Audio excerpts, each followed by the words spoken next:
What's up everyone? Welcome to day 2 of my Cox's Bazar trip. এদিন আমরা সকালবেলা উঠে চাঁদের গাড়িতে উঠে পড়ি পুরো মেরিন ড্রাইভটা এক্সপ্লোর করার জন্য এবং এক একটা চাঁদের গাড়ি আমাদের কাছে ৭,০০০ টাকা করে পড়েছিল। আমরা টোটাল 3টা চাঁদের গাড়ি নিয়েছিলাম। শুরুতেই আমরা ব্রেক দেই সোনাপাড়া সি বিচে, যেখানে একটা সুন্দর সাঁকো পেরিয়ে আমাদেরকে বিচে যেতে হয়েছে এবং এরপরেই সমুদ্রের অসাধারণ একটা ভিউ।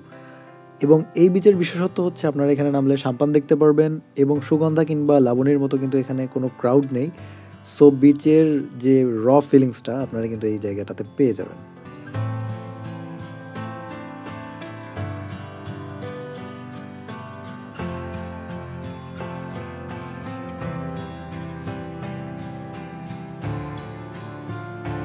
এবং সৌভাগ্য হলে আপনারা এখানে কিন্তু লাল কাঁকড়ারও দেখা পেয়ে যেতে পারেন।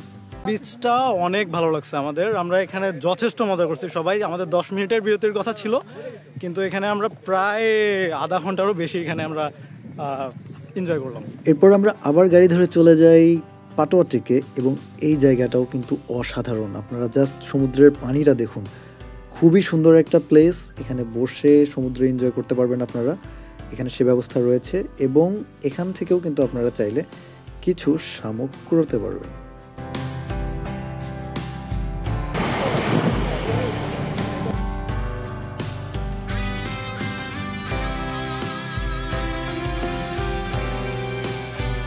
পাটোয়া টেকের বিশেষত্ব হচ্ছে আমার পেছনে দেখছেন যে পাথরগুলা, এখানে পাথরগুলা বেশ খানিকটা পর্যন্ত বিস্তৃত। এখন পানি অনেকটা কাছে, এর জন্য দেখা যাচ্ছে না, তবে উই আর এক্সপেক্টিং দ্যাট আমরা সেন্ট মার্টিনে গিয়ে এই পাথরগুলো আরও ভালোভাবে দেখতে পারবো।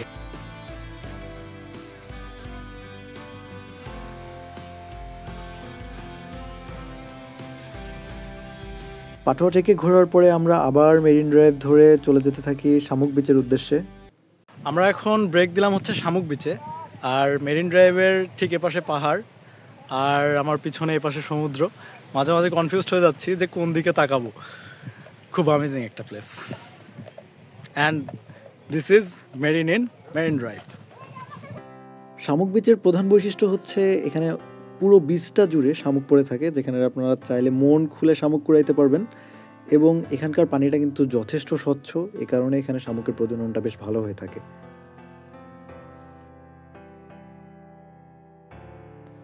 এখানেও আমরা 20 মিনিটের মতো একটা ব্রেক নেই এবং এরপরে আমরা আবার যাত্রা শুরু করি টেকনাফ 0 পয়েন্টের উদ্দেশ্যে।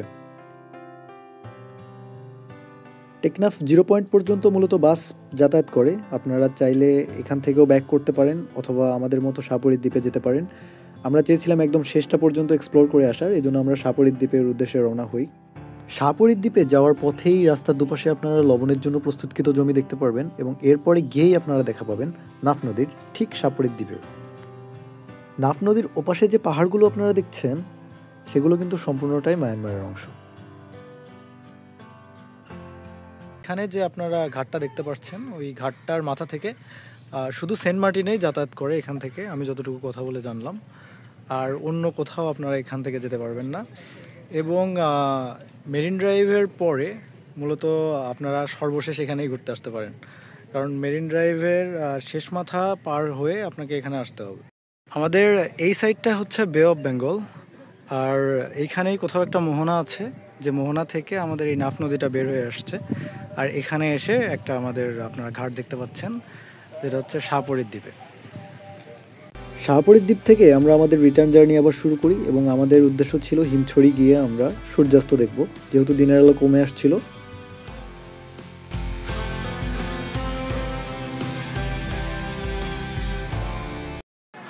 হ্যালো এভরিওয়ান, আমরা এখন হিমছড়িতে পাহাড়ে উঠতেছি। আমরা মোটামুটি এক্সস্টেড, যতগুলো সিঁড়ি উঠেছি এখান থেকে। হ্যাঁ, সিঁড়িগুলো অনেক খাড়া, হয়তো ঘোড়ায় উঠাইলে একটু কম কষ্ট হতো। এখান থেকে সমুদ্রটা কেমন দেখা যায় এটাই এখন আসার কথা। হিমছড়ি থেকে সমুদ্র দেখার ফিলিংসটা একটু আলাদা, কারণ আপনারা এখানে উঁচু পাহাড় থেকে যখন সমুদ্র দেখবেন অনেক বিস্তৃত একটা ভিউ পাবেন। এবং এই হিমছড়িতে কিন্তু রয়েছে বাংলাদেশের একমাত্র শীতল পানির ঝর্ণা।